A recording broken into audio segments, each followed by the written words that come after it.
Bismillahirrahmanirrahim. Alhamdulillah wassalatu wassalamu ala Rasulillah wa ala alihi wa sahbihi wa mawala.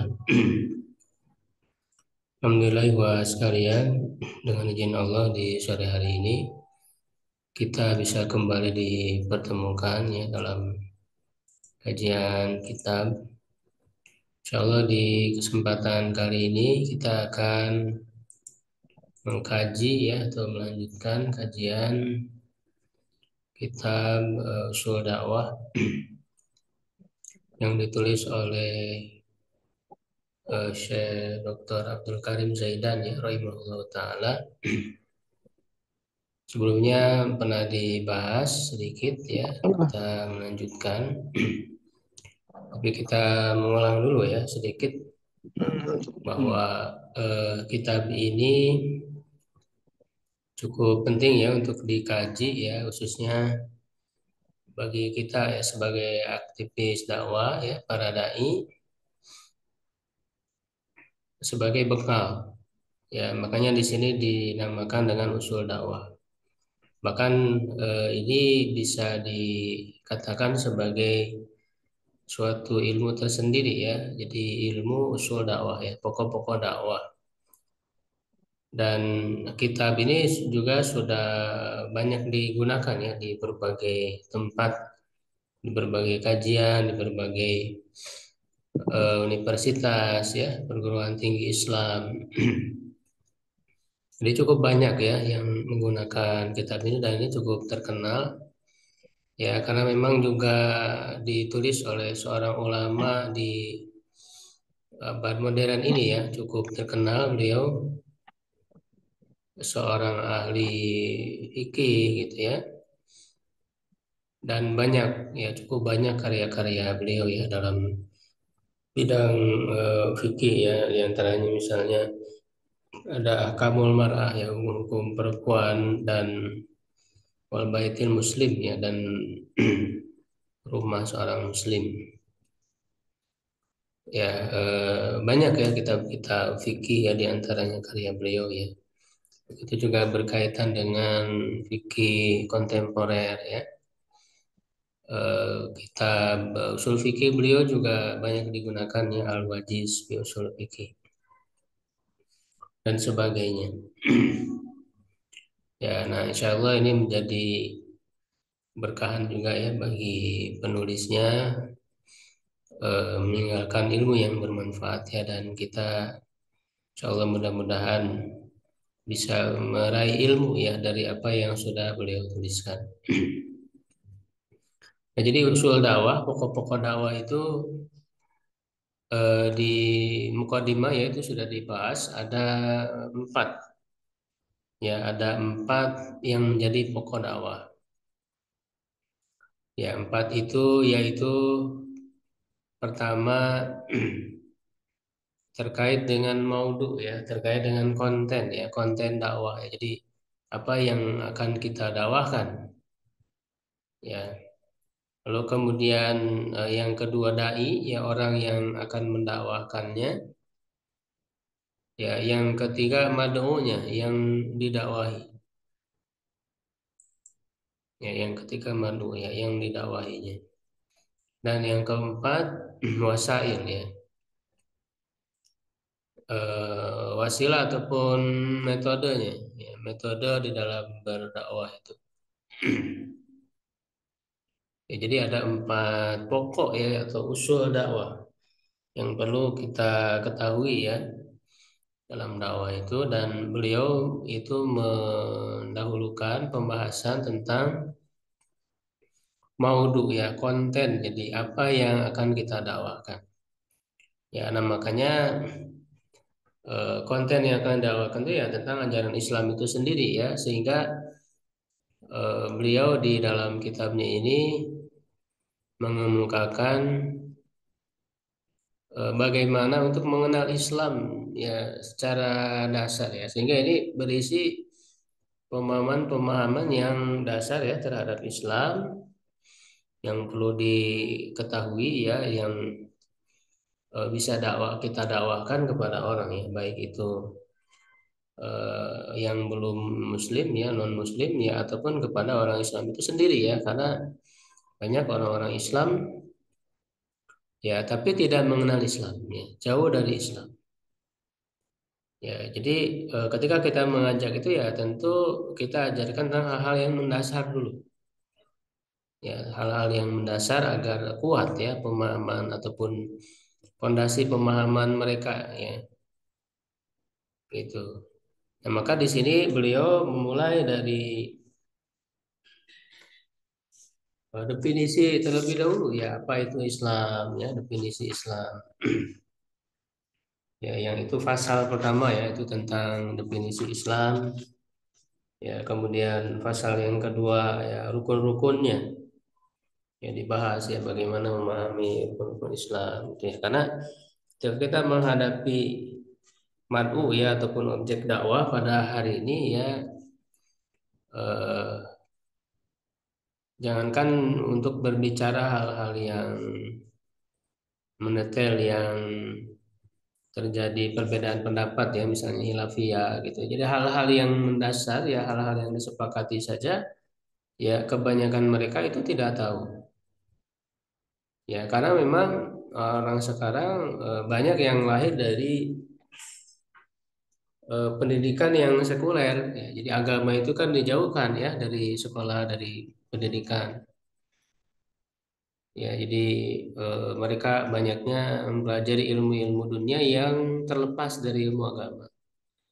Ya, sehingga ilmu agama ini di kalangan umum ini sangat jauh gitu. Sehingga hal-hal yang mendasar, hal-hal yang sifatnya syariat ya, berupa syariat, yaitu tidak mereka ketahui. Jadi kita belum berbicara hal-hal yang mendetail ya, yang terjadi perbedaan pendapat di kalangan ulama ya, hal-hal yang zonninya. Jadi hal-hal yang mendasar dalam syariat pun perlu kita sampaikan terlebih dahulu gitu ya, sebagai pondasinya. Kemudian al-faslus salis ya, pasal yang ketiga yaitu tentang khosoisuhu ya, kekhususan. Jadi kekhususan dari ajaran Islam itu ya seperti apa? Lalu al-faslur rabi, pasal yang keempat anzimatuhu ya, sistemnya ya, atau apa, peraturan ya, peraturannya. Kemudian al-faslul khamis, jadi ada 5 pasal. Maqasiduhu, maqasid ya. Maqasid, tujuan-tujuan agung ya, tujuan-tujuan luhur dari ajaran Islam ini seperti apa. Ya, nah sebelumnya kita sudah membahas ada 2 definisi ya. Kita sekarang masuk ke definisi Islam yang ketiga.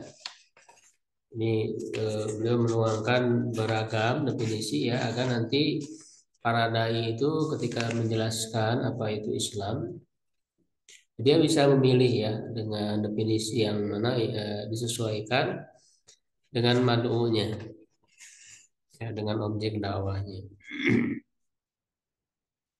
Ya, sehingga sebetulnya nanti di dalam kitab beliau ini ketika membahas Islam ini cukup lengkap ya, nanti ada sisi akidah ya secara mendasar seperti apa, sisi akhlak ya, sisi syariat, hukum-hukum. Jadi ini cukup lengkap sehingga cocok ya untuk apa namanya, orang yang mempelajari kitab ya secara dasar ya. Jadi sebelum nanti dia mengkaji kitab-kitab yang lebih spesifik ya, akidah, fikih ya, akhlak dan sebagainya, saya kira kitab ini cukup lengkap ya, mencakup itu semua, sehingga ini menjadi fondasi ya bagi keilmuan-keilmuan Islam berikutnya ya. Jadi definisi pertama itu sudah kita bahas, yaitu sebagaimana tertuang dalam hadis, Rasulullah didatangi malaikat Jibril ya, yang berwujud seorang manusia, tentang rukun Islam. Jadi Rasul menjawabnya dengan 5 rukun Islam ya. Itu definisi pertama ya. Definisi kedua, bahwa Islam itu adalah satu ketundukan ya, berserah diri dan patuh kepada Allah Subhanahu wa taala. ya makna yang lebih umum ya. Dan ketundukannya merupakan ketundukan pilihan ya, pilihan manusia, bukan atau istilahnya ketundukan yang bersifat syariah ya, bukan kauniyah. Karena kalau kauniyah yaitu semua makhluk tunduk gitu ya kepada ketentuan, kepada pengaturan dari Allah ya. Semua makhluknya itu kan tunduk ya, tetapi ada ketundukan kepada Allah yang sifatnya pilihan, itu manusia ya yang mukallaf, manusia kemudian jin juga ya. Mereka diberi pilihan apakah mau taat ataukah mau durhaka ya kepada Allah. Nah, itu disebutnya syariah ya, ketundukan secara syariah. Jadi yang dimaksud ketundukan di sini ketundukan secara syariah. Ya, di situ ada beberapa apa namanya poin ya. Nah, sekarang kita masuk ke definisi yang ketiga, ya, at-ta'rifus tsalis ya, definisi yang ketiga.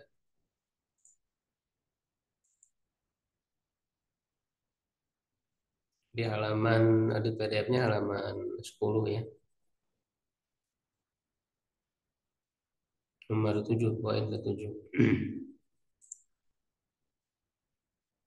Ya, nah ini silakan ada yang mau baca terlebih dahulu biar ada keaktifan ya dari peserta. Silakan, Oke. ada yang coba. Nah, ada ini.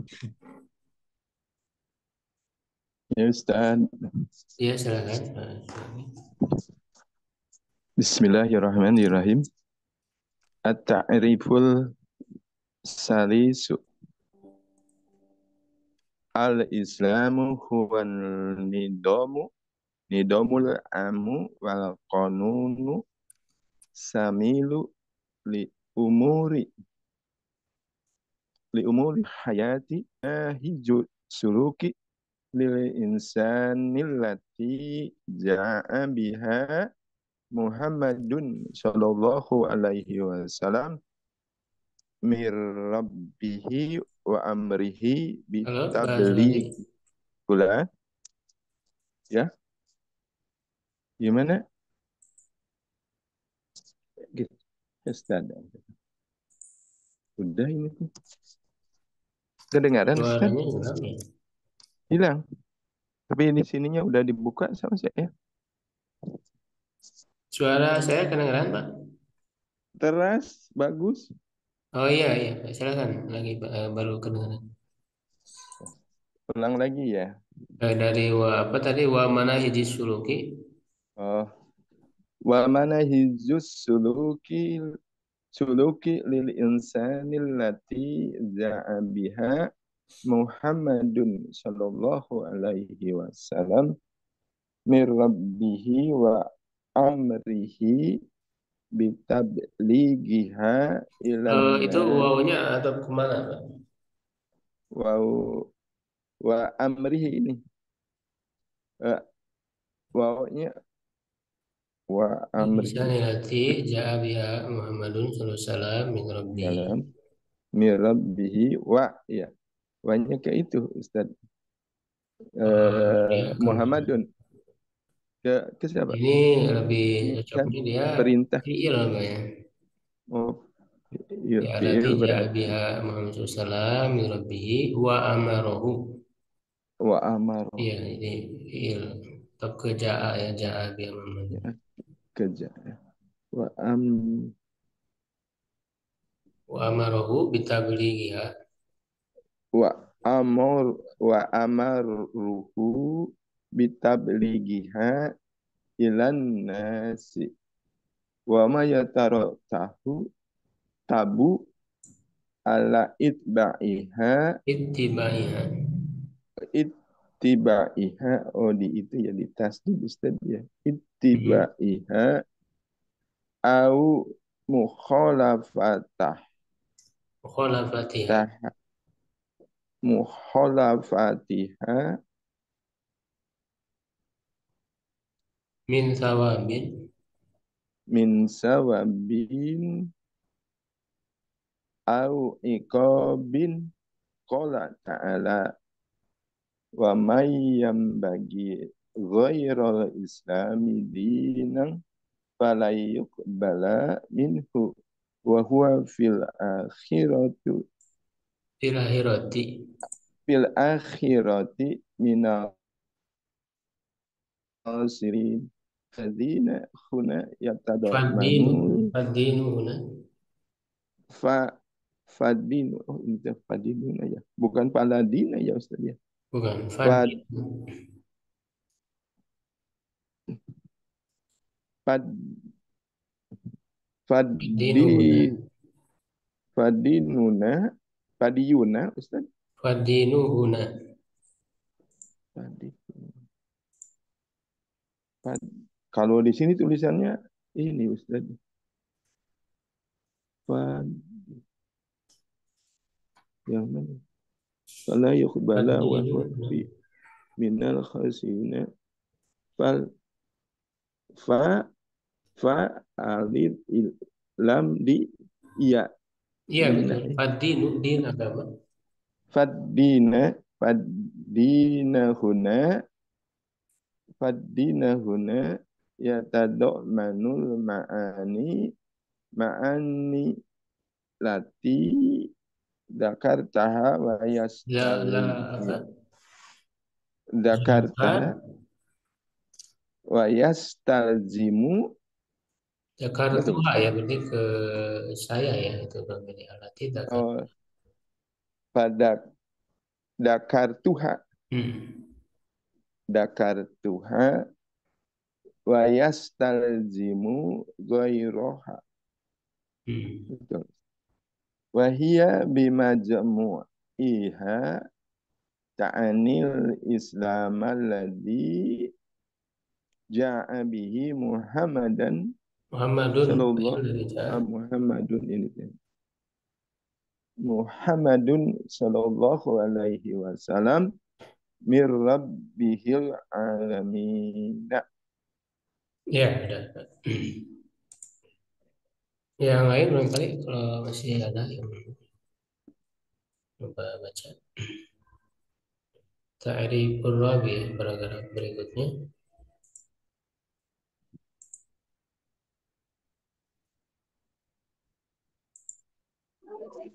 Tamsat Ya silakan Mas Haris. at-ta'rif rabi'. Hmm. At-ta'rif rabi'u al-islamu huwa majmu'u ma anzalahu Allahu ta'ala ala rasulihi Muhammadin sallallahu alaihi wasallam min ahkamil akidati wal akhlaqi wal ibadati wal muam wal wal muamalati wal ikhbarati fil qur fil qur'anil Karim. karimi wa wasunnati til Mutahharati. mutahharati Ya wa cukup. Barangkali ada lagi yang mau melanjutkan setengah aja.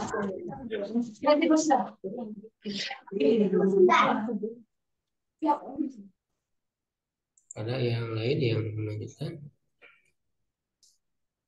Sampai mana, Ustaz? Sunatil mutahharati tadi ya. Ini. Sekarang wa qad amarallahu. Wa qad amarallahu ta'ala bitablighiha ilan nasi qala ta'ala ya ayyuhar rusulu baligh ma Rasul. anzala ilaik Ya ayuhar rusulu. Rasul. Ya ayuhar rasulu baligh ma anzala ilaika min rabbik Ma unzila. wa ila Ma baligh ma unzila. unzila ilaika min rabbika wa ilam taf'al fama balagta risalatuhu wallahu Salah ya'simuka tahu. minan nasi Ya. wa ma anza gimana Ustaz? Ya, lanjut. Wa ma anzalallahu.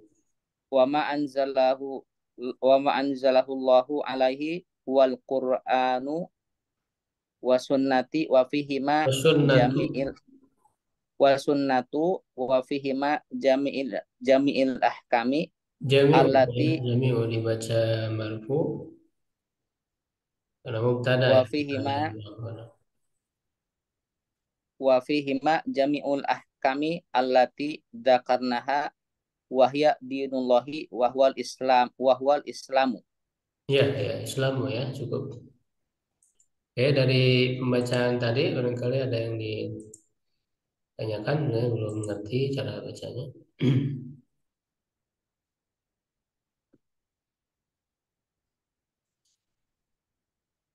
Ya ayuhar rasul itu berarti munada saja ya. Jadi ro dibaca ro atau gimana Ustaz? Enggak ada Rasul karena memang dia mufrad Rasul. Oh bukan, oh ya Ustaz, Umumnya bukan ya, jamak ya. Rasul ya, Iya, karena kalau Rusulu itu tidak pakai wawu, Pak. Pendek iya Rusul. betul Ustaz.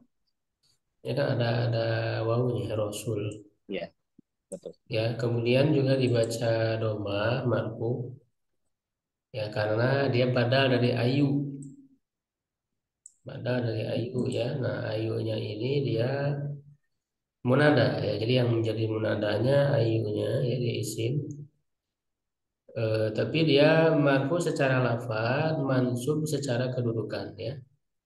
Marfu'un lafzan, mansubun ma'alan.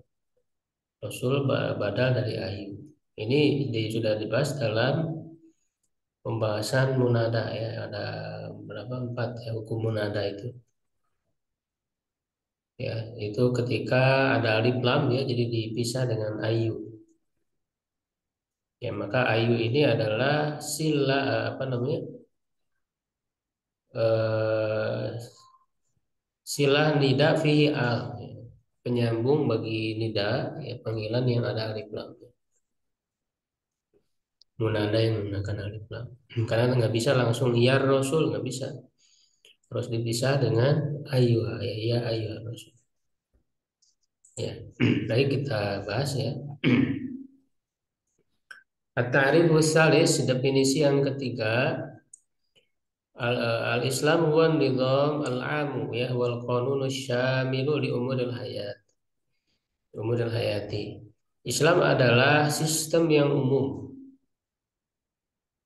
Ya, wal qanun syamil dan konun aturan ya yang lengkap berumurin hayati bagi urusan kehidupan wa manahijis suluki dan manhaj suluk manhaj perilaku ya lil insan bagi insan alati ja'a biha Muhammadun sallallahu alaihi wasallam min rabbi yang dibawa oleh Nabi Muhammad sallallahu alaihi wasallam dari Robnya wa amarahu bitablighiha ilan nasi dan memerintahkannya untuk menyampaikannya kepada manusia.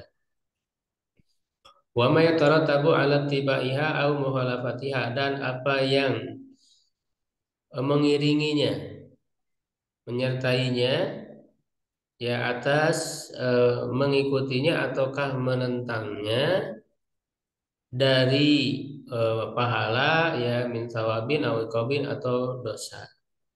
Ya, jadi maksudnya di dalam ajaran itu ya terkandung balasan. Ya, jadi siapa yang mengikuti ya ajaran yang dibawa oleh Nabi itu atau sistem yang dibawa oleh Nabi itu maka dia akan mendapat pahala ya. Kalau dia menentang maka dia akan mendapat siksa. Qala ta'ala ya a'udzubillahi minasyaitonir rajim wa may yabtaghi ghairal islami dinan fala yuqbalu minhu wa huwa fil akhirati minal khasirin.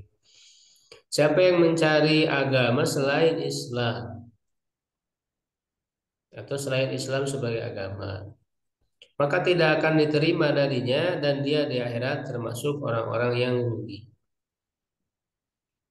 Fadinuna, agama di sini ya tadommanul ma'ani allati dzakartuha.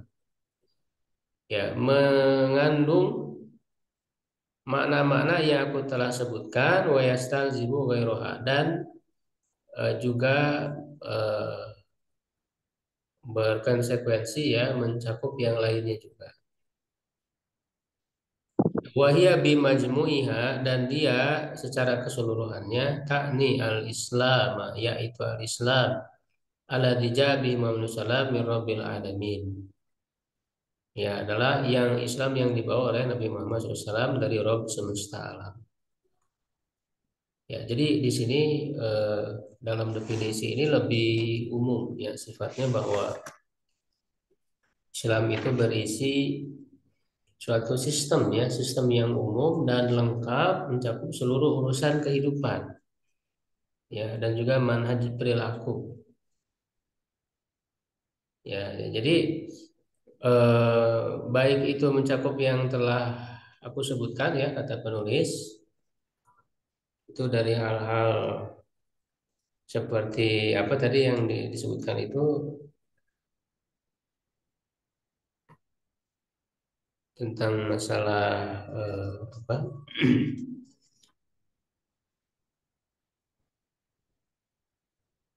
rukun-rukunnya ya, yang sebelumnya itu sudah dibahas tentang rukun-rukunnya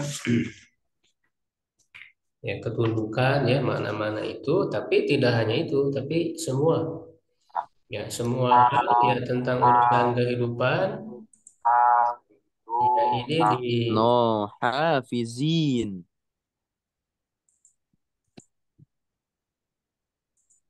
ya. Ya. Hafizin. Apa ini yang suaranya siapa? Ini siapa? Mic-nya dimatikan. Hafizin. Ganggu nih. Nak, nak, nak tidak usah. Nak tidak dibaca. Hafizin. Halo, jadi siapa yang Hafizin. Hafiz. Pak Hafid atau siapa? Ya. Suaranya ini jadi nggak kedengaran.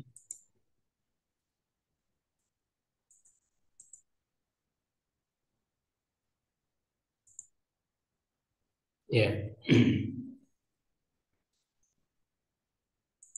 Jadi mencakup seluruh sistem ya, sistem tentang kehidupan ini. Nah, jadi definisi ini lebih umum ya. Jadi tidak memandang Islam itu hanya sebatas ritual ibadah gitu ya. Ya, karena kan ajarannya ya, petunjuk-petunjuk yang ada di dalamnya itu berkaitan dengan berbagai aspek kehidupan. Ya, berkaitan dengan individu, misalnya keluarga, kemudian masyarakat, negara, gitu ya. Berkaitan dengan ibadah secara fisik ya, secara ruh, begitu juga kaitannya dengan harta misalnya. Ya, jadi Islam ini adalah suatu sistem kehidupan. Nah, ini nanti yang membedakan ya dengan agama-agama lain.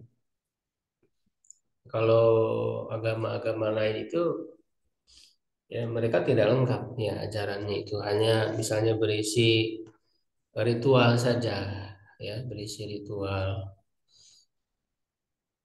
Sehingga untuk urusan muamalah ya, urusan kehidupan, urusan hukum itu tidak ada ya di ajaran agama-agama lain itu tidak diatur secara lengkap ya. Gitu. Jadi Islam ini berbeda dari agama-agama yang lain.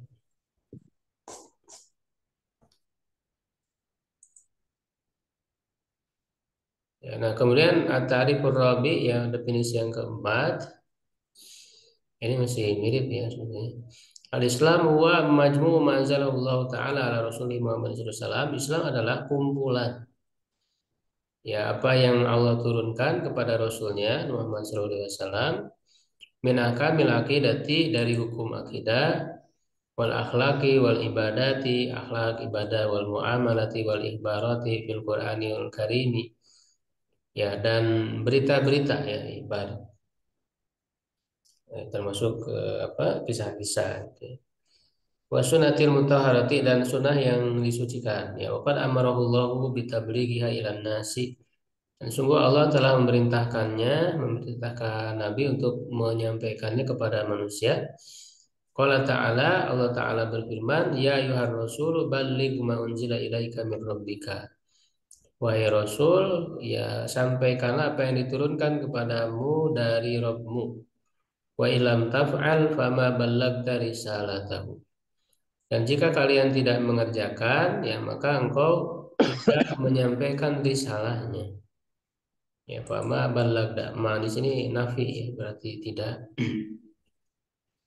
Wallahu ya'simuka minan nas dan Allah menjagamu dari manusia ya atau dari gangguan manusia ya, orang-orang yang musuh-musuh. Al-Maidah ayat 67. Wa ma anzalallahu 'alaika huwal Qur'an wa sunnah. Dan apa yang Allah turunkan kepadanya adalah Al-Qur'an dan Sunnah wa fihi ma jami'ul ahkam allati dzakarna. Ya, dan di dalam keduanya ada seluruh hukum yang kami sebutkan wa yadinullah wa huwal Islam. Yaitu agama Allah ya, yaitu Islam. Ya, jadi sebetulnya ini hampir sama ya dengan ta'rif salis. Ya, cuman dia lebih umum. Karena kalau yang ta'rif salis yang ketiga itu dia menekankan lebih kepada sistemnya ataupun konun.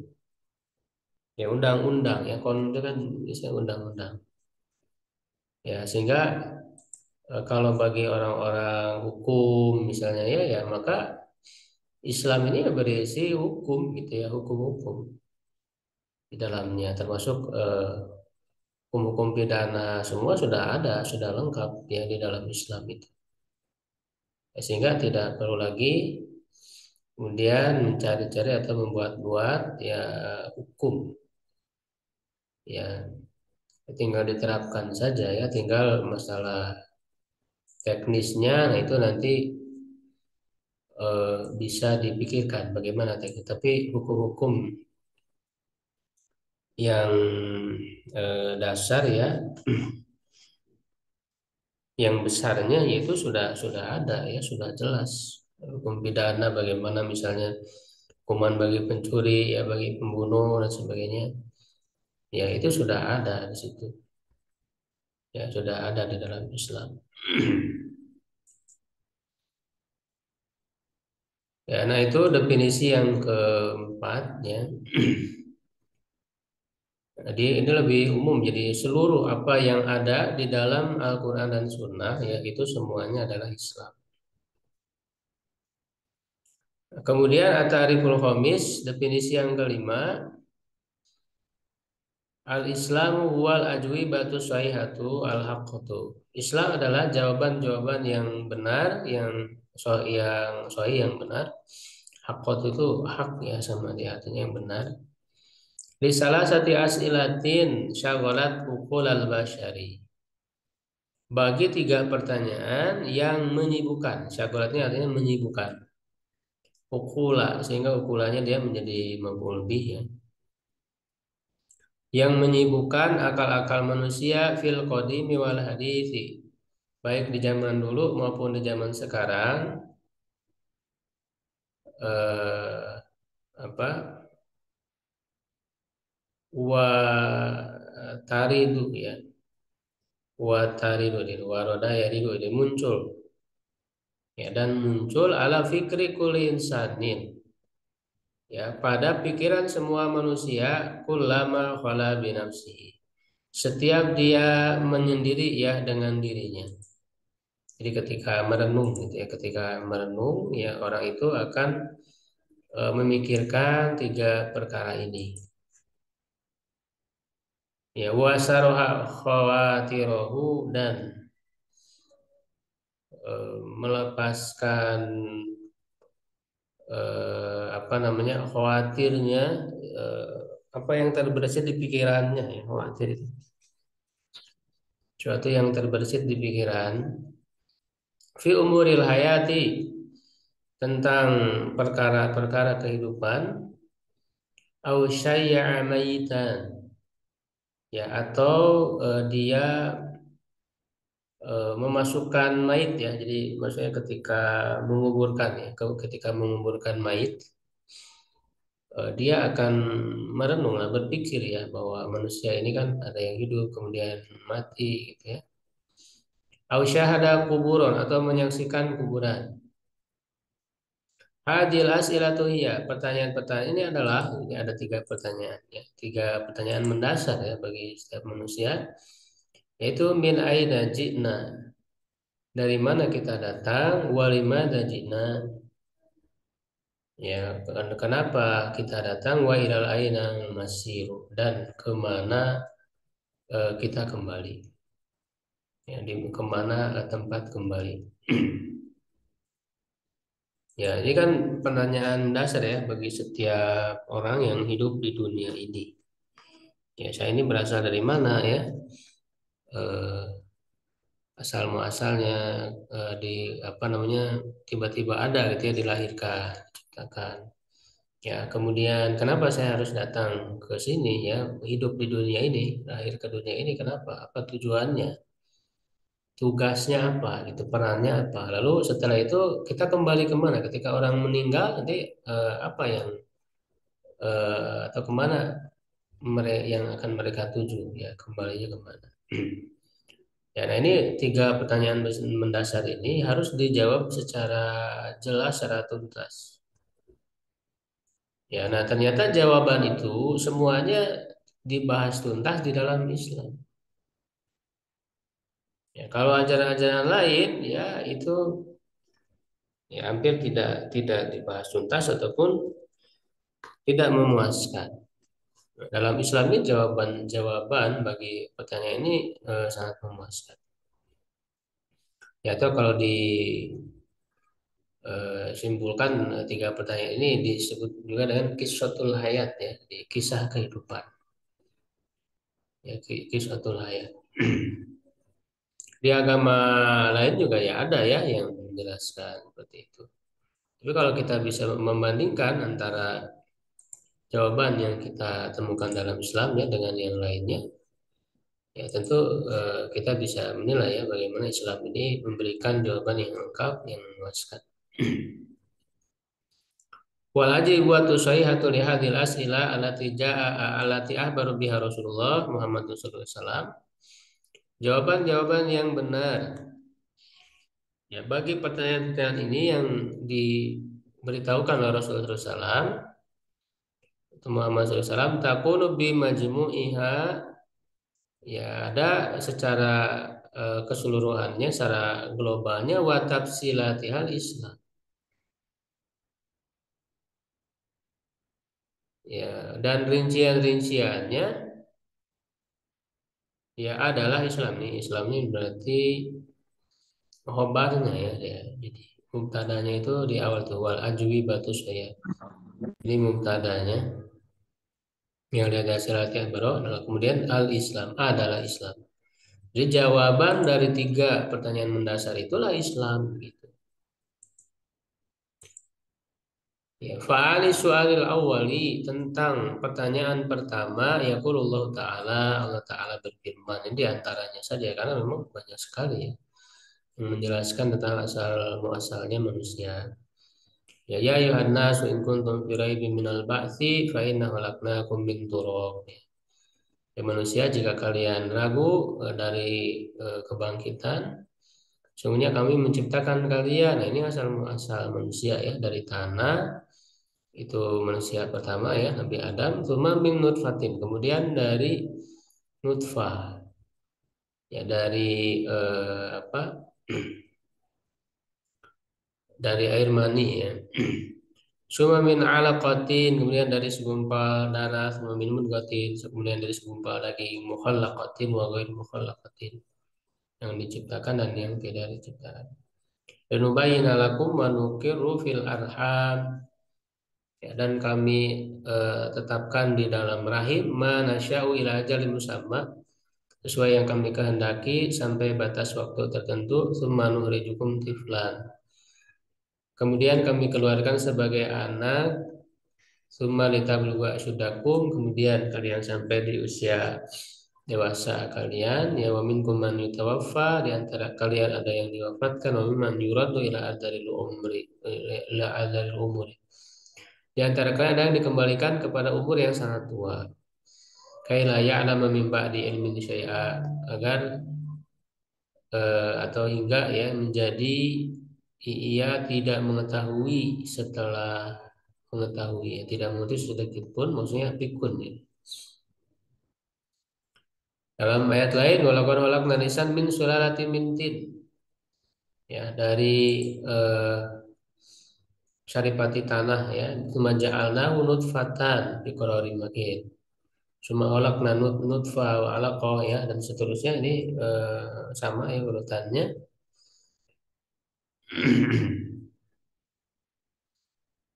Ya, kami membungkus daging itu dengan apa? Tulang itu dengan daging, ya. Cuma sana wal qanahar fatabarakallahu ahsanul khaliqin. Ahsanul khaliqin. Alladzi ahsana kulla syai'in khalqa wa bada khalqal insani min tin tsumma ja'ala naslahu, ya, keturunannya min sulalatin min ma'in mahin, air yang hina. Summa sawwahu, kemudian menyempurnakannya, wa nafakha fihi min ruhi, meniupkan ruhnya, wa ja'ala lakum sam'a wal absara wal afidata qalilan ma tashkurun. Ala ta'ala al-insani min ad-dahri lam yakun syai'an madhkura inna khalaqnal insana min nutfatin amsyaj, dari nutfah air mani yang tercampur, ya, amsyaj itu. Makanya dia campuran antara dari laki-laki dan perempuan, ya. Nabtalihi, kami mengujinya, faja'alnahu sami'an basira. Ya, falyanzuril insanu mimma khuliqal insanu mimma indafik, dari air yang, nah, dafik di sini dia isim fa'il tapi maknanya isim maf'ul. Dafik maknanya madfuk. Ya, jadi air yang dipancarkan, ya, keras gitu ya, terpancarnya itu ya. Makanya ya ketika terpancar dengan keras, itulah yang membuat sampai kepada rahim gitu ya. Karena kalau tidak terpancar dengan kuat, ya tidak akan sampai. Makanya di sini disebut dengan main dafik. Ya, rujum mimba ini sulbi wa taroib, yang keluar dari antara sulbi dan tulang dada. Ya, kalau sulbi ini untuk laki-laki, ya, dia ilmu laki-laki, keluar dari tulang apa, sulbi, ya, tulang punggung, ya.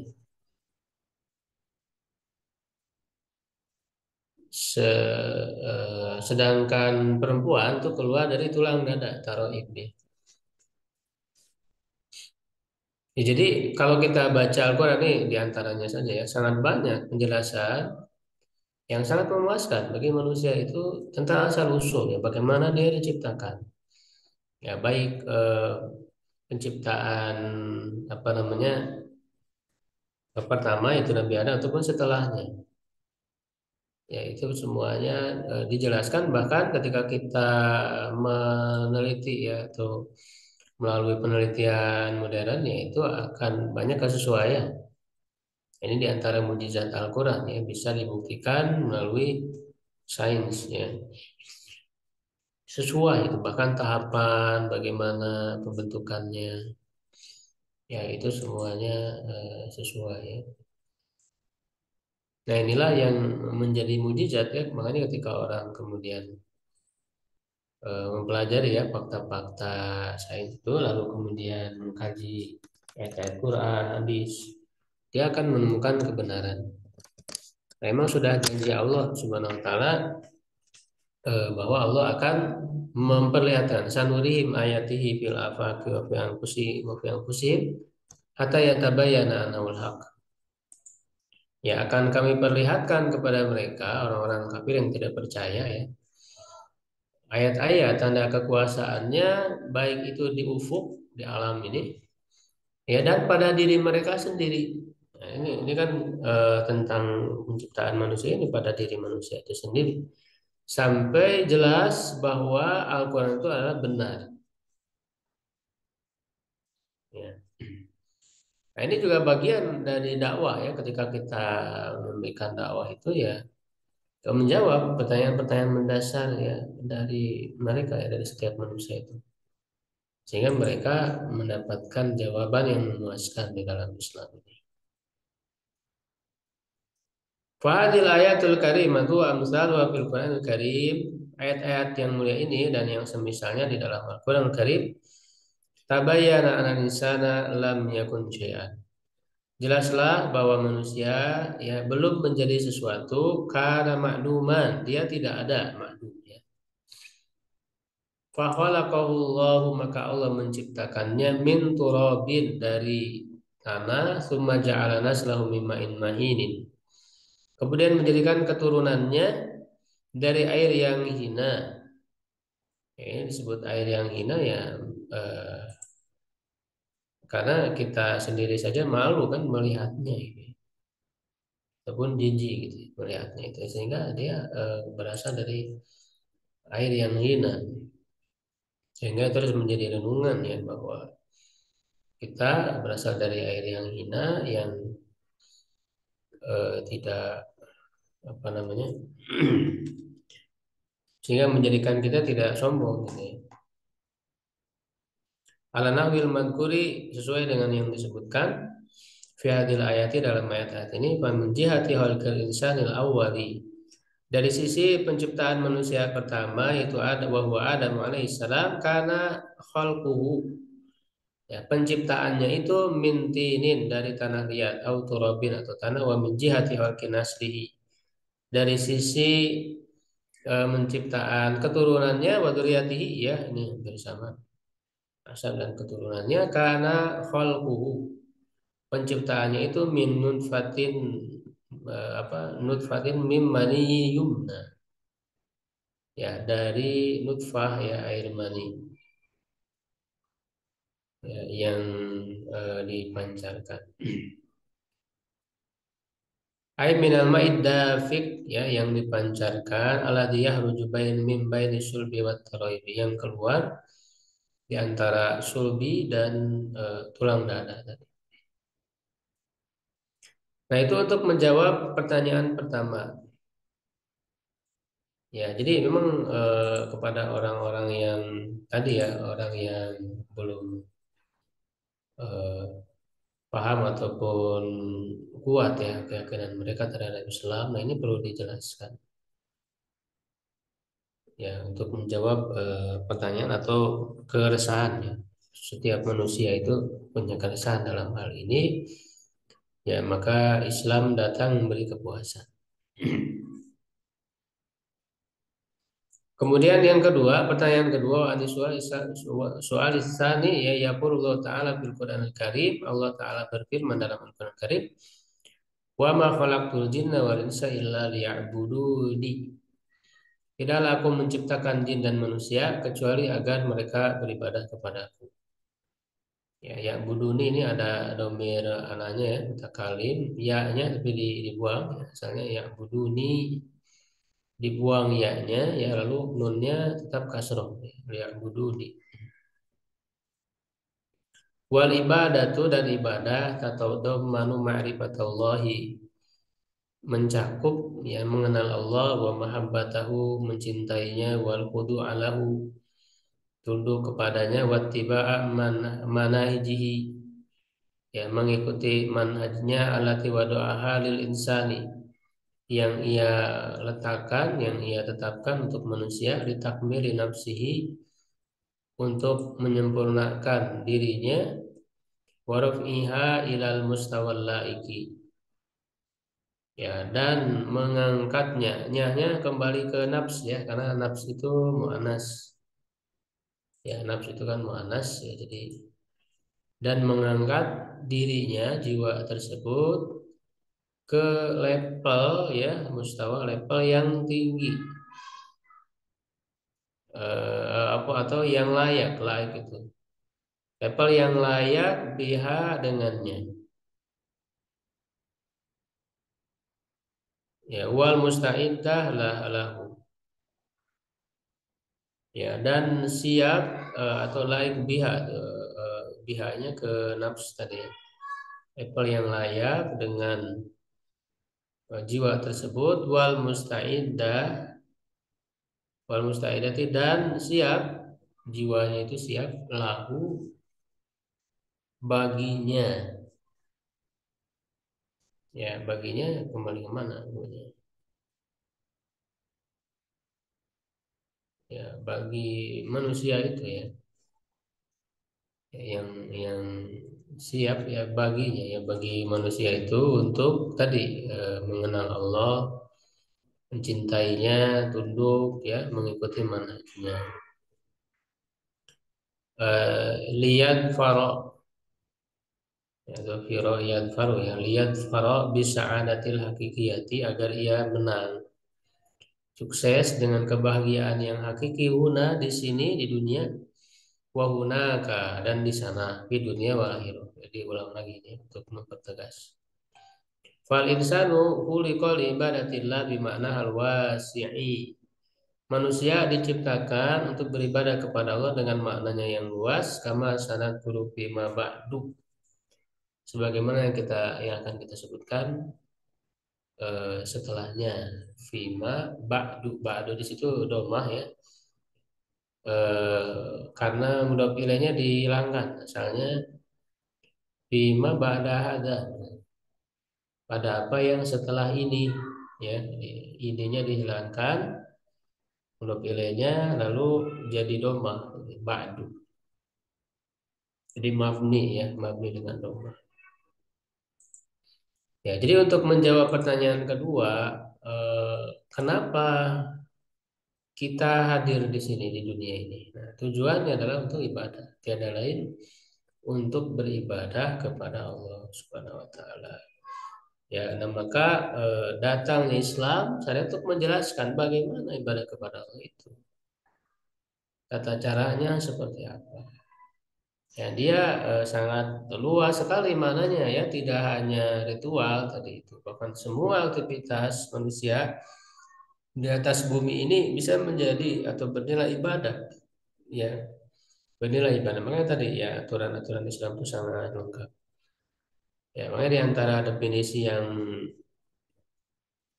eh, apa namanya sangat bagus ya, terbaik lah gitu ya, adalah untuk ibadah ini ya didefinisikan adalah apa, ismun jamiun, seperti disebut oleh Ibnu Taimiyah ya, ismun jamiun likulli ma yuhibbullah wa yardahu minal af'alil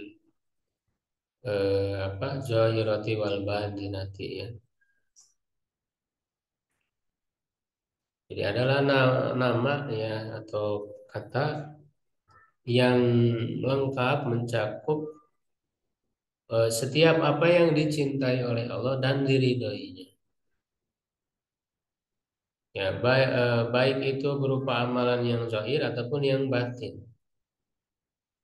Ya, minal afali dzahirati wal batinati. Ya, makanya menjadi slogan kan, hayatuna kulluha ibadah. Hidup kita seluruhnya adalah ibadah. Ya, makanya dia tidak hanya mencakup hal-hal yang wajib saja, yang termasuk juga yang sunnah.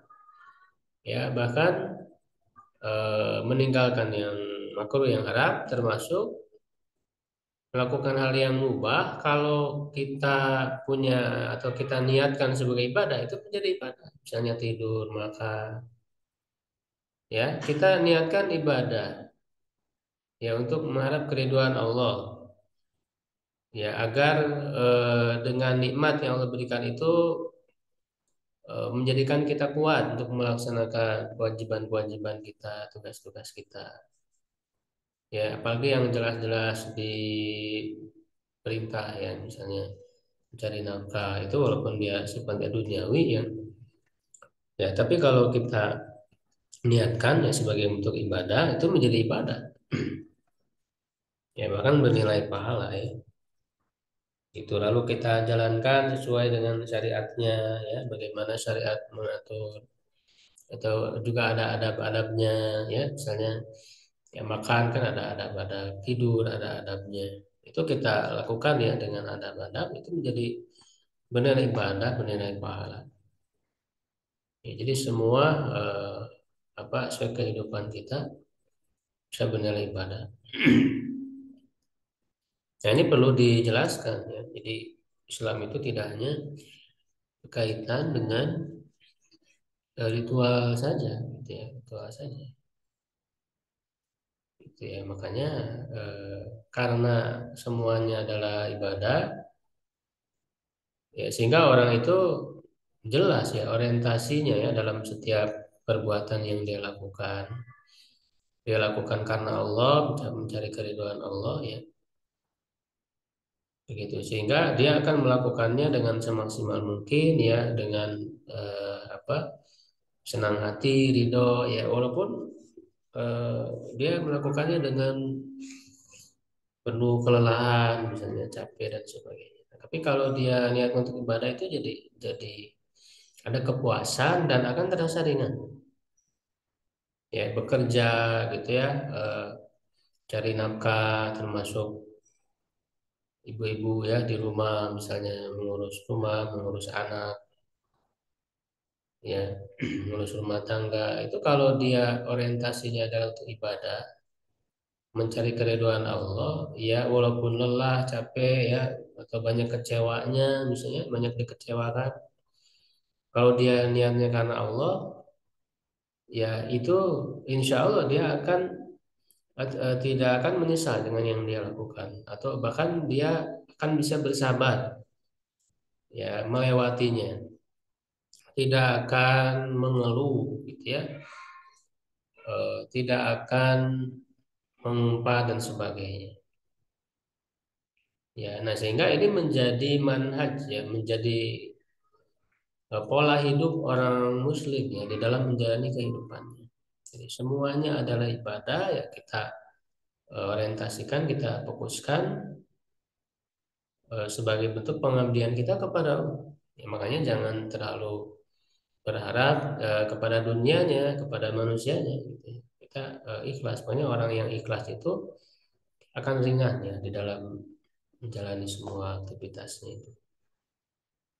Ya, tidak akan kecewa ya, karena tidak terlalu berharap kepada manusia. Ya, misalnya kita ngurus anak, ya jangan kita berharap wah anak saya ini nanti akan balik berbuat baik kepada saya. Nah, itu keliru itu. Jadi bukan menjadikan sebagai ibadah,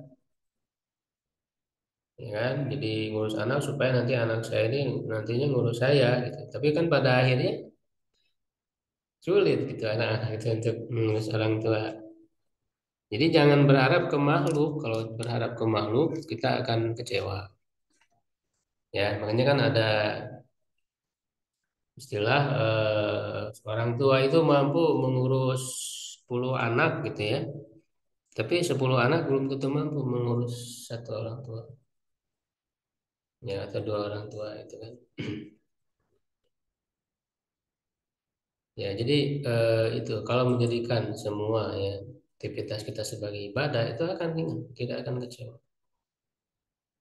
Ya, jadi tidak berharap kepada manusia gitu ya.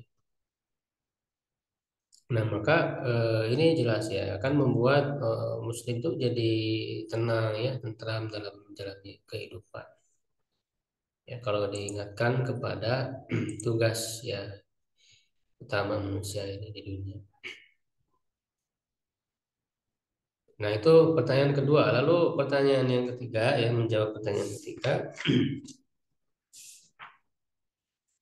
Wa ni su'ali salis yaqulullah ta'ala fil Qur'anil Karim ya ayyuhal insan innaka kadihun ila rabbika kadan famulaki. Wahai manusia, sesungguhnya kalian bersusah payah ya menuju kepada Robmu. Ini menggunakan domir mufrad ya. Sesungguhnya engkau ya. Lalu kamu akan menemuinya famulaki. Jadi semua manusia itu sedang menuju kepada Allah semuanya. Ya, artinya ada saat dia akan kembali ya dipanggil oleh Allah. Ya, jadi jelas ya tujuannya sehingga semua manusia akan meninggal. Allah yabda'ul khalqa tsumma yu'iduhu wa ilaihi turja'un. Tsumma ila rabbikum marji'ukum fa yunabbi'ukum bima kuntum ta'malun. Ya, tempat kembali kalian. Wa inna ila rabbikal muntaha, inna ila rabbika ruj'a ya. Nah, fahadil ayatul karimah tabayyana masih tubayyinu masirul insani. Ayat-ayat yang mulia ini menjelaskan tempat kembali manusia ba'da mautihi, setelah kematiannya, wa huwa ruju'u ila khaliqihi, yaitu kembalinya ia kepada Khalik ya, sang penciptanya, li mujazatihi, untuk memberi balasan ya baginya, ala amalihi di dunia, atas amal-amalnya di dunia, wa idkhalihi darul lati tulaimuhu, dan memasukkannya ke eh, rumah ya dari itu, atau ke tempat tinggal yang sesuai dengannya. Fa in kana qad zaka nafsahu bi ibadatillahi, jika dia sungguh telah mensucikan dirinya dengan ibadah kepada Allah, wa syara minat thayyibina, dan menjadi orang-orang baik, fanazal fanazzalahu ya, ini pakai tasdid ya, jadi dia muta'addi. Fanazzalahu, nazzala itu juga bisa diartikan menempatkan. Nazal itu kan biasanya diartikan turun, tapi bisa juga diartikan nazala itu apa, singgah ataupun bertempat tinggal gitu ya. Maka nazala ya menempatkannya fi darit thayyibin. Makanya kan ada manzil ya. Manzil itu artinya bait, rumah. Jadi bukan tempat turun ya. Manzil tempat tinggal, rumah. Sehingga nazala itu bisa diartikan juga tinggal. Ya, nazala menempatkannya di rumah, di tempat tinggal ya orang-orang baik, yaitu al jannah ya, al jannati, surga. Dia badal dari. Wa in kana qad danasa nafsahu ya, dan jika dia telah mengotori jiwanya, walau wasaha ya, dan mengotori ya, sama ini ya, dan danasa dan lawasa, yulawisu talwis ya, pakai tasdid lawasa, dan mengotorinya biakdaril maksiati, dengan kotoran-kotoran maksiat, wa abqa khobasaha ya, dan menetapkan keburukannya, fanazzalahu fi daril qabithina ya, maka Allah menempatkannya di tempat tinggal orang-orang yang buruk, yaitu jahannam ya, neraka jahanam. Kama sayati bayanu dzalika fi ma ba'du, sebagaimana akan datang ya penjelasannya ya berikutnya ya, fi ma ba'du ya, berikutnya. Ya, jadi kalau kita pelajari ya Islam ini dari Quran dan Sunnah ya sumbernya, itu kita akan dapati penjelasan yang sangat sangat lengkap, sangat memuaskan ya, bagaimana perjalanan akhir dari manusia. Setelah dia meninggal ya, lalu nanti bagaimana perjalanannya ya, dia ada di alam kubur, lalu kemudian nanti datang hari kiamat. Bahkan apa, dari terjadinya kiamat sampai kemudian ke tempat akhir ya, manusia di surga, di neraka, itu semua sudah dijelaskan lengkap sekali. Bahkan ciri-cirinya akan datangnya kiamat, tanda-tanda kiamat ya, asyratus saah, itu juga sangat lengkap sekali dalam Islam itu. Ya, di antara sahabat yang banyak diceritakan ya kepadanya tentang tanda-tanda kiamat atau fitnah-fitnah yang akan terjadi, yaitu Hudzaifah bin Al-Yaman misalnya. Kata Hudzaifah, Rasulullah itu menjelaskan tentang apa yang akan terjadi ya sampai hari kiamat itu, dari sejak aku berdiri saat ini, kata Hudzaifah, sampai nanti datang hari kiamat itu dijelaskan oleh Rasulullah SAW semuanya. Ya, jadi semua halnya dijelaskan. Ya, nah ini yang tidak akan kita dapati di agama manapun, ya, di ajaran manapun. Sehingga Islam ini memberikan kepuasan ya, kepada orang. Sehingga orang yang belajar Islam dengan benar, dia tidak akan kebingungan lagi menjalani hidup karena sudah jelas apa yang akan dia lalui, akan dia tuju, perjalanan dia sampai akhir nanti itu semuanya sudah jelas terang benderang, tidak ada lagi kesamaan-samaran. Sehingga harusnya orang beriman itu tidak lagi bingung di dalam menjalani hidup, tidak lagi bingung. Ya hanya mungkin kita lupa atau jarang buka-buka lagi, jarang ataupun tidak mau untuk mendalaminya. Ya, atau misalnya takut gitu ya kalau dipelajari terlalu dalam malah takut gitu ya sehingga akhirnya tidak menjadi apa perhatian kita, tidak menjadi hal yang kita pikirkan gitu ya. Oleh karena itu adalah pentingnya ya kita mengkaji ya lebih dalam sehingga menguatkan keyakinan kita ya kalau kitanya sudah yakin sudah paham gitu kan. Walaupun tentu kita harus berusaha merujuk ke sumber-sumber yang terpercaya ya. Pada hadis-hadis yang sahih ya, kalau hadis-hadis yang palsu, yang doib ya itu jangan kita jadikan pegangan ya. Berkenaan dengan apa perjalanan akhir tadi manusia ya, sampai hari kiamat. Ya, sehingga ketika kita bisa menguatkan keyakinan diri kita ya baru kita bisa berdakwah menyampaikan kepada yang lain. Jadi dakwah itu juga kitanya harus yakin dulu kalau kitanya tidak yakin, bagaimana kita bisa menyampaikan kepada orang lain. Makanya dakwah juga tadi perlu diperkuat apa sumbernya. Ya, yakin terhadap ayatnya, yakin terhadap hadisnya, gitu ya. Baru kita sampaikan dengan penuh keyakinan. Ya, nah itu diantaranya ya untuk menggambarkan bagaimana Islam itu. Ya, sampai di situ dulu. Kalau ada yang ditanyakan, silakan.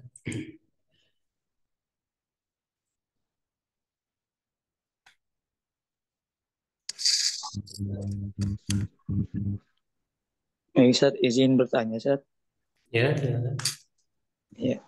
Ya, yang pertama, Ustaz, terkait dengan apa pola pendidikan, misalnya kalau terkait dengan ikhlas, kalau misalnya seorang anak kandung kita atau anak didik itu diajarkan untuk ibadah, ada istilah katanya jangan terlalu sering disuruh-suruh, nanti dia tidak melaksanakannya dengan ikhlas, Ustaz. Sehingga ada ucapan seperti itu. Hmm.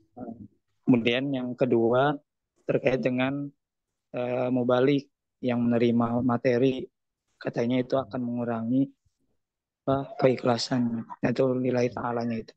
Menurut Ustaz kira-kira gimana sih? Ya, yang pertama memang ada apa tahapannya ya. Hanya Rasulullah SAW itu sudah dalam hadis-hadisnya itu sudah memberikan tahapan dalam pendidikan anak karena nanti disesuaikan dengan eh, perkembangan anak itu sendiri sesuai usia.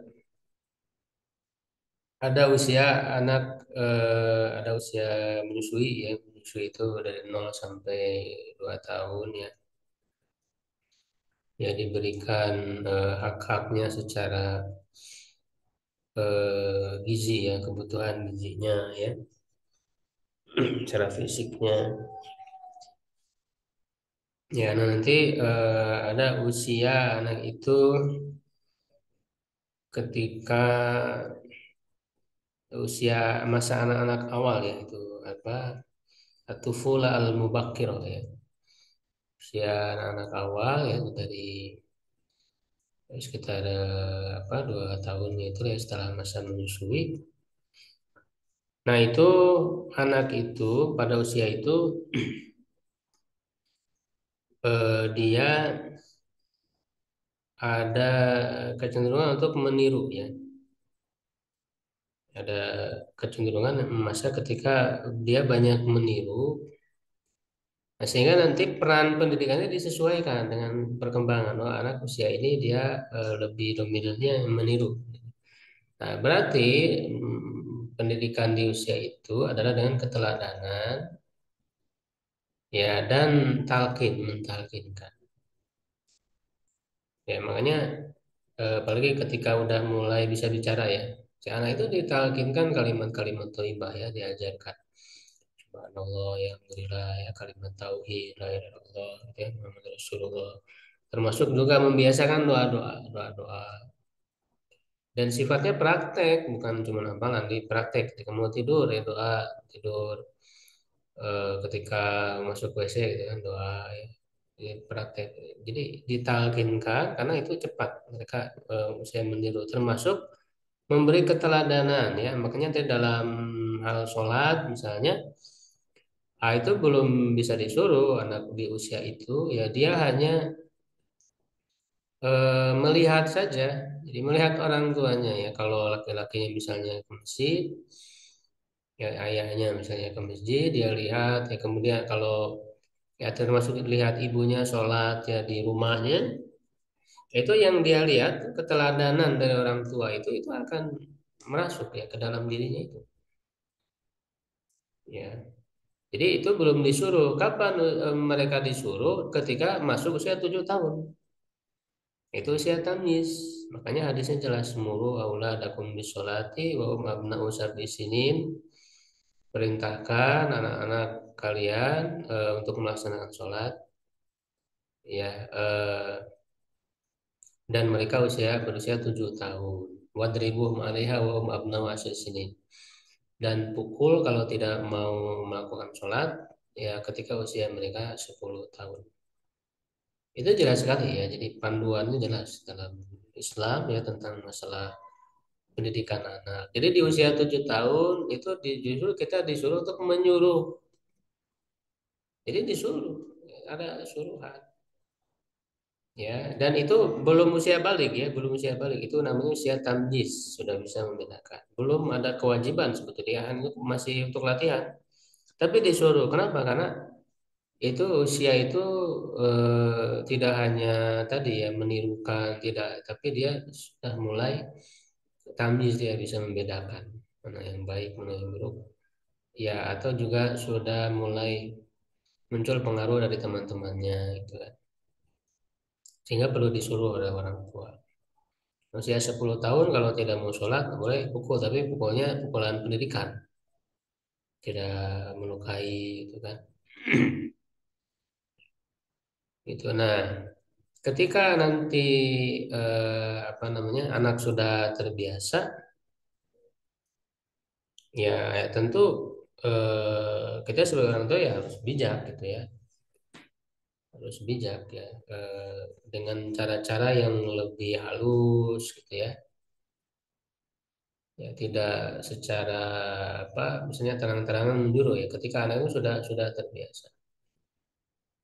Ya, tapi bukan berarti kita tidak boleh nyuruh. Ya, tetap ketika misalnya anaknya leha-leha, ya tetap kita harus ingatkan, tidak boleh dibiarkan. Ya, tapi tadi ya orang tua harus bijak menyesuaikan ya dengan kondisi anak. Ya, harus menyesuaikan, harus bijak lah. Begitu. Jadi bukan berarti tidak boleh ya, cuman menyesuaikan aja dengan kondisi. Ya, kemudian juga kita pahamkan ya, apalagi ketika sudah mulai bisa memahami ya, kita pahamkan bahwa kenapa kita sholat, apa yang kita tuju gitu kan, bukan hanya sebatas suruhan orang tua gitu, kita harus paham. Makanya ditanamkan tadi iman ya, tauhid, akidahnya, agar dia tumbuh kesadaran kenapa dia harus sholat, kenapa dia harus ibadah. Ya, sehingga nanti kesananya dia ikhlas. Kita memerintah itu hanya untuk mengingatkan saja. Ya, jadi sambil tadi ditanamkan akidahnya agar ikhlas.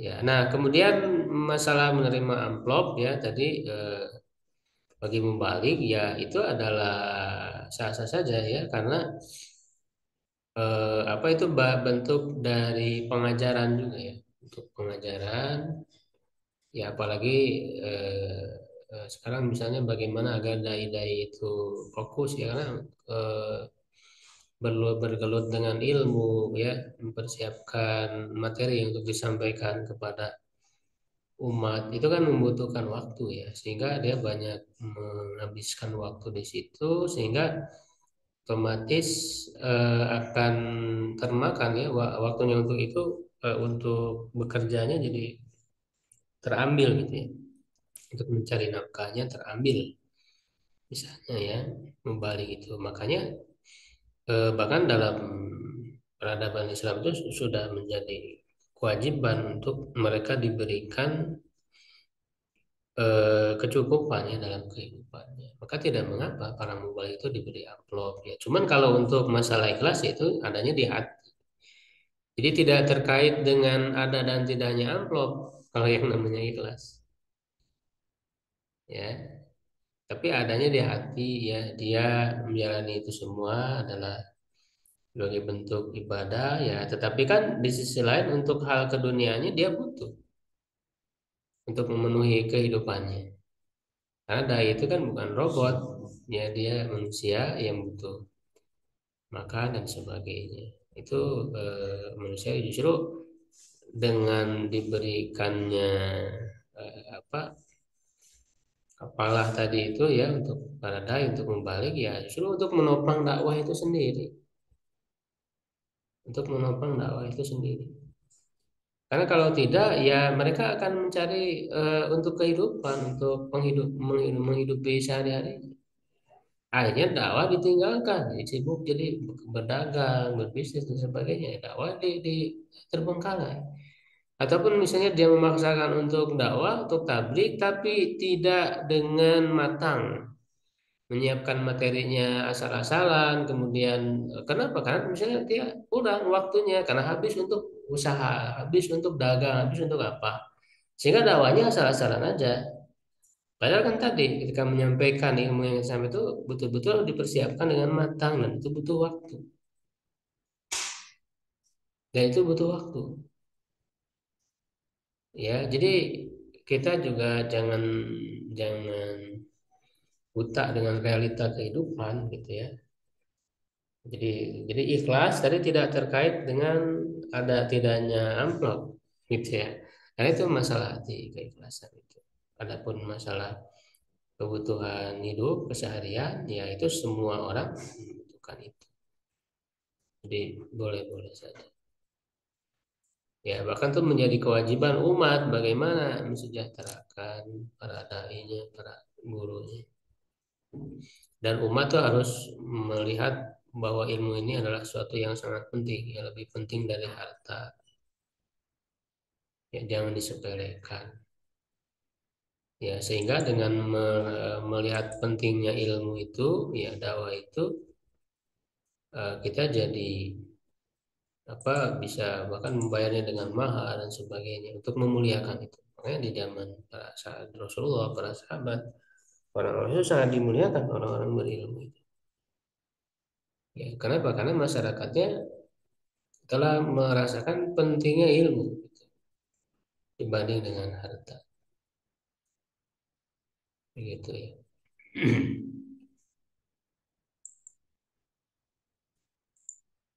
Ya, ada lagi yang Ustaz, boleh bertanya, Ustaz? ya, silakan Pak Sandi. Kalau yang anak amati, Ustaz, di lingkungan sekitar anak itu ketertarikan untuk mengkaji kajian turos seperti ini itu kurang, Ustaz.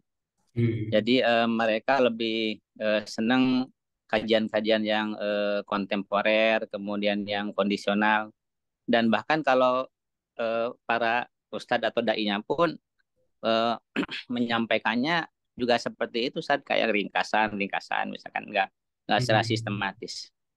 Itu mungkin untuk meyakinkan, Ustadz, misalkan dari rekan-rekan itu akan pentingnya kajian turos seperti ini, bagaimana, Ustadz? Mungkin yang Ustadz pahami, karena mereka itu berkeyakinan bahwa metode seperti ini lama, kemudian juga udah udah nggak up to date lah, seperti itu saja yang mereka pikirkan itu. Dan juga kayak boring gitu Sad, kalau kita nggak sabar seperti itu Sad. Nah, ini kalau Ana lihat ada sesuatu pemahaman yang salah gitu bisa di mereka. Iya, iya. Ya, itu kan setiap orang punya, karena ilmu itu rezeki, Pak, ya. Ilmu itu rezeki yang Allah berikan. Ya, setiap orang akan mengambil bagian rezeki ya sesuai dengan kadar yang dia inginkan, yang dia terima.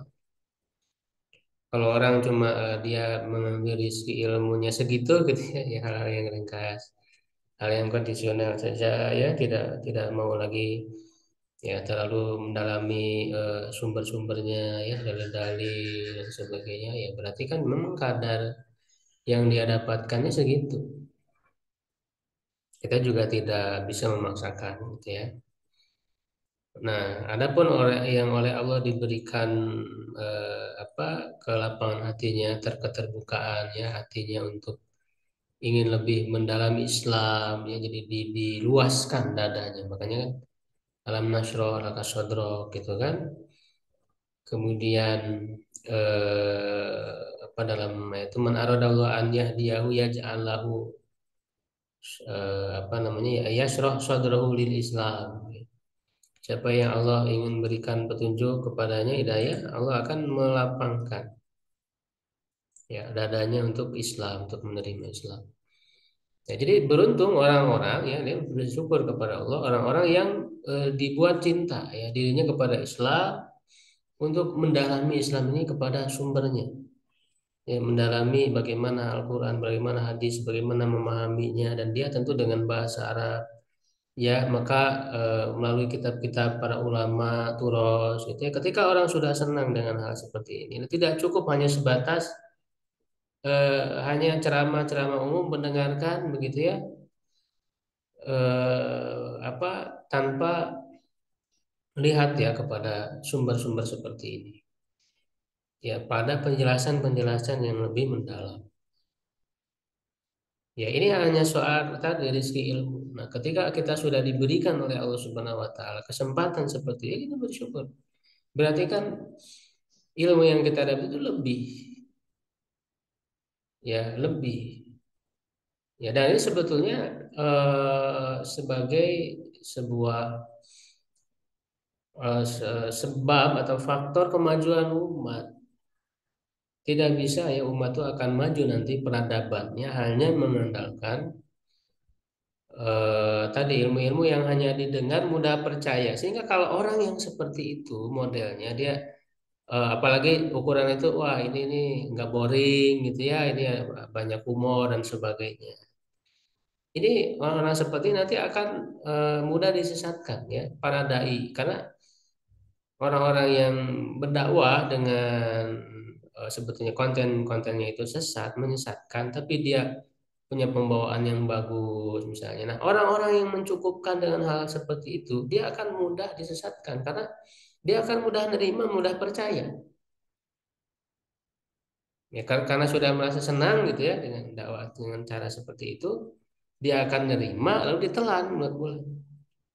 Akhirnya terbawa ya kalau yang disampaikan itu sesat. Tapi kalau orang yang terbiasa dengan mengkaji seperti itu, ya dia nggak akan mudah percaya. Dia akan cek lagi, benarkah ini pemahaman yang dia sampaikan, yang dia sampaikan benar nggak, sahih atau tidak ya.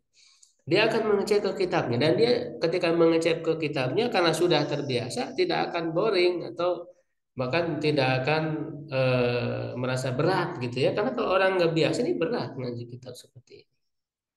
Tapi kan yang kita ingin capai itu lebih tinggi daripada orang yang keumuman ya, ada yang kita capai, makanya kan ya, siapa yang punya cita-cita tinggi ya dia akan siap untuk melewati kesulitan-kesulitan.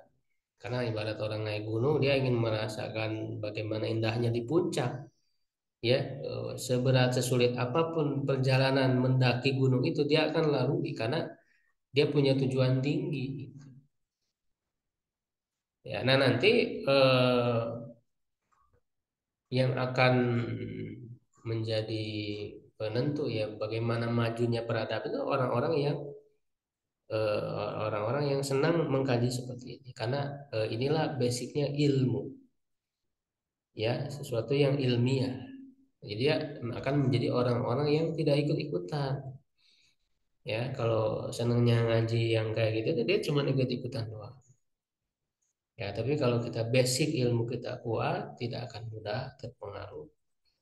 Sehingga jalan kita itu menjadi selamat ya, pilihan-pilihan, tindakan. Karena ini ilmu ini kan akan mempengaruhi semua tindakan kita, semua pilihan-pilihan kita, semua apa yang kita bangun dan sebagainya. Dalam semua aspek kehidupan. Ya. Gitu. Bahkan nanti para pejabat juga akan menentukan bagaimana kebijakannya. Itu kan semuanya berlandaskan kepada ilmu. Ya. Sehingga ilmu ini butuh seriusan, butuh kesabaran. Ya. Dan rusaknya peradaban yaitu karena orang itu menghindar dari ilmu dan yang menghindarkan orang dari ilmu adalah hiburan. Kalau ilmu sudah dikemasnya dengan hiburan, tidak lagi orang itu mau mempelajari secara serius, ya susah. Ya, nah makanya apa namanya kita juga tadi ya tahu ya memang kadar dia apa yang dia dapat tuh cuma segitu ya sudah ya apa namanya mending lah daripada nggak datang sama sekali kajian gitu ya mending gitu ya. Cuman rezeki ilmunya masih segitu gitu kan rezeki ilmunya ya mungkin seperti itu ya Pak Sandi. Baik, Ustaz. Jazakallahu khair. Jadi tadi nggak kuno ya justru orang yang mendalami Quran, hadis ya bagaimana petunjuk-petunjuk dalil ya dilalahnya melalui bahasa Arab, ilmu-ilmu keislaman, turos dan sebagainya. Justru orang akan lebih maju, Pak. Ya, jadi jangan termakan oh ini udah kuno, klasik. Justru untuk menjawab permasalahan-permasalahan modern, orang butuh basic pemahaman dasar dalam Islam. Lihat ulama-ulama yang mampu menjawab persoalan-persoalan kontemporer. Apakah mereka meninggalkan turus? Ya para ulama kontemporer seperti penulis kitab ini ya Abdul Karim Zaidan misalnya. Ya, saya Yusuf Qaradawi misalnya saya berbagai saya tidak membatasi di satu komunitas semua. Dalam semua komunitas yang perannya di dalam kehidupan itu jelas menjawab permasalahan-permasalahan kontemporer itu basicnya turos dulu. Karena kalau tidak, kalau meninggalkan turos, dia akan liberal. Ya, liberal. Nah, makanya orang-orang liberal itu memerangi turos, Pak. Kenapa? Karena dia ingin merubah semuanya, bahkan ajaran-ajaran Islam yang udah, yang prinsip yang jelas juga mereka akan rubah. Karena mereka anggap tidak sesuai dengan zaman, perkembangan zaman. Nah, ini pola pikir orang-orang liberal. Harus berhati-hati ya orang yang tidak mau mengkaji warisan ilmu para ulama yang sangat luar biasa ini, Pak. Ya, bahkan ada hal-hal sebetulnya permasalahan kontemporer bisa dijawab oleh Turas. Sudah ada jawabannya di dalam klasik ya. Dan kita mempelajari itu masih sedikit dari Turas ulama itu. Ya, baik ya sekalian ya karena waktu ini sudah lewat ya sebetulnya tak banyak ya mendiskusikan ya seperti ini. Syukron ya ala ikmamikum ya atas kesediaan dan kesabaran dia tadi mengkaji kitab ya. Mudah-mudahan ini jadi penguat ya bagi kita semua bermanfaat. Qul qouli hadza astaghfirullah li wa lakum. Assalamualaikum warahmatullahi wabarakatuh. Assalamualaikum.